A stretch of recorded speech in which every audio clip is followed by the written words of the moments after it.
البارحة واليوم نفس الوقت حيث البارحة الساعة 4 عصر نفس الوقت في نفس المكان، لاقيت عيني تبى أشوفه ونفسي طامحة تلقاه، قد هذي تمنيت التقي به من زمان. الطاري اللي أمس موحته بصورة واضحة الليلة تكرر، سمعته ذي نادي يا فلان، وقفت وسط الخط بين الماوية والسارحة ناظر على يسراي، وان هذه تحاكى من إيمان تقول يا المغرور لا تغتر شوفها رايحة، ما باقي إلا الله وبين الناس يبقين الزيان والكبر من شله خسر بعده خسارة فادحة، لا تبتلي بالكبر حطه عين الكبر امتحان. البارحة مريت جنبي عصر رجلك شاذحة، واليوم واقف بس ما نظرت فيني يا جبال، وتحترم نفسك رجاء لا تجيب الجارحة. بالأمس ما ريتك ولا حيتك ولا لك ذكر بان، واليوم لما اسمي سمع طاري فأول صايحة، وقفت وسط الخط ما هميت مهما كان حسن كلامك لا تزودها تراها طافحة، ما طيت لمثالك ولا لك بنحني، خلي الجنان لا شك عادك بالهوى بادع ونفسك فارحة، ما تدري انك جيت متأخر وقد فات الأوان.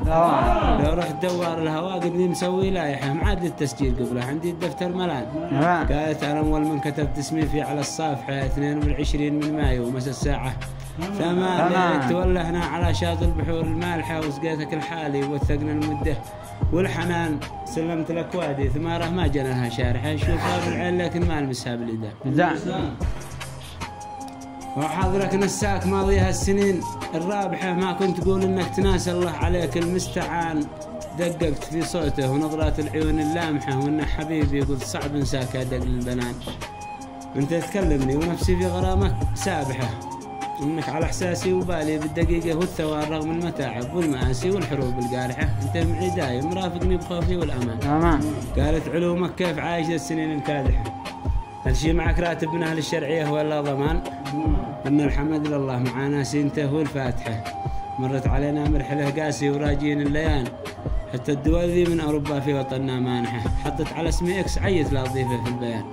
وانا وناصر سعي ماسيني وساعة صابحة، والشرعية يكفينا منها العدالة والامان. قالت وصدق الخشب حقك سرق او طارحة الناس سرق بالرغم لقيت ذي شله كمان وقد ضبطته، قالت وصدق الخشب حقك سرق او طارحة، قلنا سرق بالرغم قد حصلت ذي شله كمان وقد ضبطته، وفرجت عنه وساطه ناصحة. قالت غلط كيف الحكومة تلقوا سجن الميدان علومش كيف جيتي زايرة أو نازحة؟ قالت أنا زاير وقد لي شهر عند أختي روان، قالت لي إنها شافتك ليلة تحاكي صالحة، قالت لي إنها شافتك ليلة تناقش صالحة عدة قضايا منها تعجز فصاحة اللسان، قلنا سهالة يا ضبات رعل في وحي الفايحة، يا غاية الشعب اليماني ذي لها عزه وشان، كيف الجنوب أصبح قفا ذاك القرون الناطحة، والانتقالي واش رمزه بعد ما غاب الحسان. قالت عدن وبين وشبوه والمكلا طايحة مع دبي والغيظة تولى مصالحها عمان، قلنا نسم لا تقلقي خطة هوانا ناجحة عاد الفرس بيدي، وانا قابض زمامه والعنان كم يا مواجع، بس انا للسلم نفسي جانحة، من بيننا بقول ليش خلي خبرنا في لذان، بالحق انا اشتي حق لا اظلم حد ولا بسامحه، والجيد يبقى جيد والهين على اعماله يهان والجيد يبقى جيد والهين على اعماله يهان. روحي وانا بصبر وهمي والعيابة كافحة، وافراق من بعده لقى فضلا من الله وامتنان، قالت نبي رقمك وقلت الرقم حقي ذالحة، وهات في مرهون في المصروف يوم الحظ خان، بان نلتقي بكره مثل يوم التقينا البارحة، ماشي لنا موعد محدد وعدنا للوقت حان. صح الله لسانك.